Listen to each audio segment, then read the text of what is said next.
கடலலை கொஞ்சும் திருச்செந்தூரில் விஸ்வரூபமே வேலையா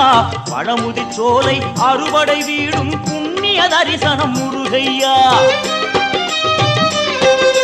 திருநீர் அணிந்து வரும் போது நெஞ்சில் நிம்மதி பிறக்குது கந்தையா சுகனே சிவனார் மகனே உன்னை பாட பாட சுகமாகுதையா வேல் முருகா அரோகரா அரோகரா வேல்